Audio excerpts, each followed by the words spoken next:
Welcome to another episode of the Ponzi Scheme Show.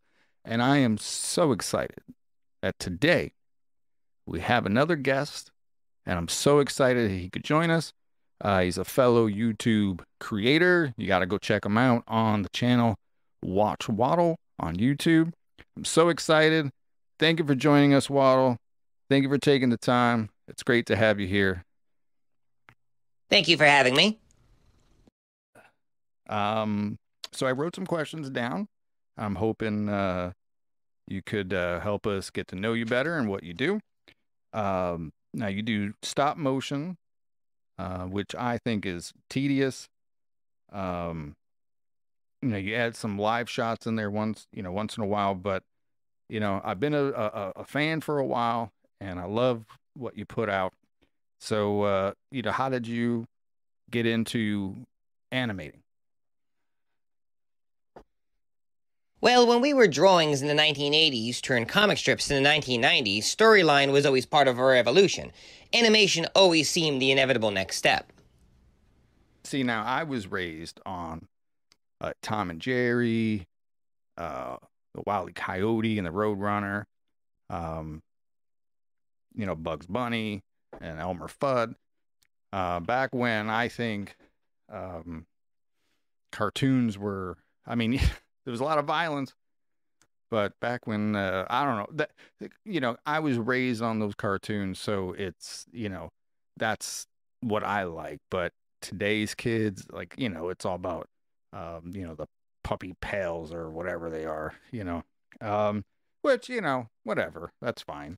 But now I like South Park and Family Guy, more adult cartoons, I guess. So what are some of the cartoons that inspired you? Oh, there are so many cartoons that we are inspired by. In fact, we do a show on our channel called Waddle's VCR, Vintage Cartoon Review, in which we take a look at all the old videotapes that have inspired us over the years. And let me tell you, there is a lot. Now, is there a favorite genre that you have, or, that you like to, there's definitely a lot of comedy involved in your cartoons, but is there like a particular genre you like to focus on? Believe it or not, our favorite film genre is horror.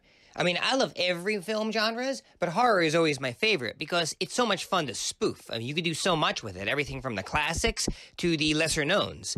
Every Halloween, we have these monster cereal auditions, which spoofs the horror icons promoting their own cereal, like the classic General Mills characters, except, of course, ours always go horribly wrong.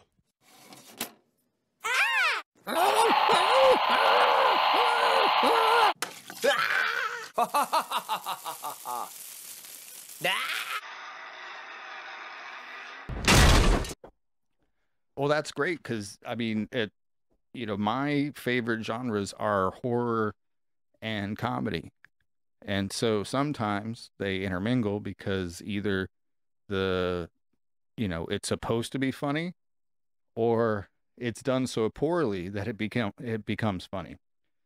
There's a lot of horror movies that are hysterically funny, but they're not supposed to be. Whether it's just bad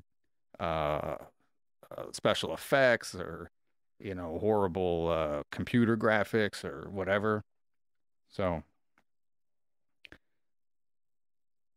now, how do you come up with your ideas for when you're sitting around and you're trying to, is it like a comedian, how they come up with stuff where they just, you see something happen, you're like, hey, I gotta, that might be interesting, maybe I'll do a cartoon about that?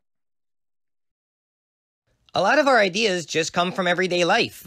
We always carry pen and paper on us, and whenever a silly idea comes to us, we always write it down. Two of our favorite series are the playlist, the Watch Waddle playlist, which is sort of like a Rowan and Martin Salafin, You Can't Do That on Television variety type of show. It's filled with quick gags, dad jokes, slapstick humor, any kind of corny bit we could randomly come up with that usually gets people to either roll their eyes or get a cheap laugh. That sort of stuff. The other one is the scrap pile. This is our Twilight Zone-inspired show, in which any weird idea that we can possibly come up with could be turned into a plot, could be turned into something that's not necessarily taken serious, but could be looked at as this oddball idea, and it's so much fun to see these crazy things come to life. Yeah, I gotta do that. I gotta write stuff down more often. Or maybe even use like a voice recorder, on the phone or whatever. You come up with an idea, and I always think, oh, I gotta remember that, but I never write it down. I have something on my phone where I could just say, like, I come up with an idea for like a show or something, and so yeah. So let's see, what else do I have here? Um, is there? Oh, I gotta ask this. Do you know Donald Duck?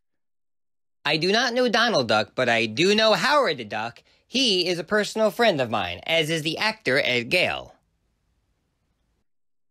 As far as like other celebrities, like I guess the big one that you know, I was like really, I guess starstruck, but like somebody that, um, I'm so glad that I met before I died was Weird Al Yankovic. It was amazing. Now I've met him several times.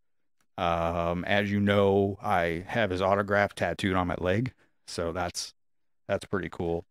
When I worked at the metal club Dingbats, I did sound and lighting and did some stage. Well, I did everything there. But one of my highlights of being there was getting to meet a lot of the artists that I grew up with and that I really liked. Let's see, Eric Martin of Mr. Big and Jack Russell of Great White. Let's see, Dizzy Ree from Guns N' Roses. So many people, that I actually got to like set up a stage for or something like that. I met Slash at a book signing, so that was pretty cool. Who are some of the people that you may have met that you were pretty psyched to meet? I've actually met several celebrities. I have met Carol and Paula. They ran a kids show in the 1970s and 80s, and Waddle did an animated tribute to them that both of them saw and both of them liked. I have also done some promotional work for Lloyd Kaufman, who has actually complimented my work in the past, and I've also done crossovers with the cast of Manos, The Hands of Fate, the quote-unquote worst movie of all time, in which they actually partook in one of my films. Very nice people, by the way. All right, so I want to ask you, this is something that is kind of a touchy subject, but about remakes. Now, it's really hard to do, a film justice, because sometimes you have diehard fans that just love that movie, and so then when you do a remake of it, um, whether it's just touching up the graphics or whatever it may be, people don't always like that. It's hard for people to appreciate it. Like one movie that comes to mind is Willy Wonka. Like, I like the Gene Wilder Willy Wonka. So when I saw the Johnny Depp Willy Wonka, I don't know. Because I grew up with it. So see, it's hard because when you grow up with something and that's the movie from your childhood, you're gonna automatically like it more. Um, if they redid the Goonies or something, come on. So what are your thoughts on like doing a remake yourself or just in general? I think remakes could be a lot of fun if they're done with respect to the original. We've done a non-spoof remake of Apocalypse Now, taking the Coppola classic as serious as one can get it with cartoon ducks. We've also made an animated remake of Jason Takes Manhattan, which actually sets it in Manhattan, unlike the original movie, which was 80% on a boat. This was, of course, a spoof, and we threw in as many New York references as we possibly could. We've also done spoof remakes of Ghostbusters, of Lonesome Ghost, all putting our own label on it, but it clearly was our cartoon, referencing and, giving tribute to classics. Okay. Last question, I think. A lot of your cartoons are fairly short, like a minute, 2 minutes, 3 minutes, something like that. Have you ever thought of doing a full length movie or like a full length cartoon? A few years ago, we did a semi full length project. I'd say it was about maybe 12 minutes long. Plan 9 Part 2. It was sort of a tribute to 1950s science fiction films. The script was originally a lot longer, but I figured to keep it short to keep it more entertaining in this way. It was a huge, huge project, most more than our typical 5-minute cartoons. It was a huge tribute to 1950s schlock bad films like Robot Monster, Plan 9 from Outer Space, Catwoman with the Moon. We did a crossover, as a matter of fact, with Dark Corners from England, who reviews all these type of movies. They were very, very good and in good spirits and in good sports to do the film with us. It was a lot of fun to do this. A lot of work, but it was a lot of fun. Sometimes keeping it short and sweet is good. You got to keep people's attention. So, see, my problem is that I like really long podcasts. So, when I do my shows, unless I'm doing like a tutorial or something, I could talk forever.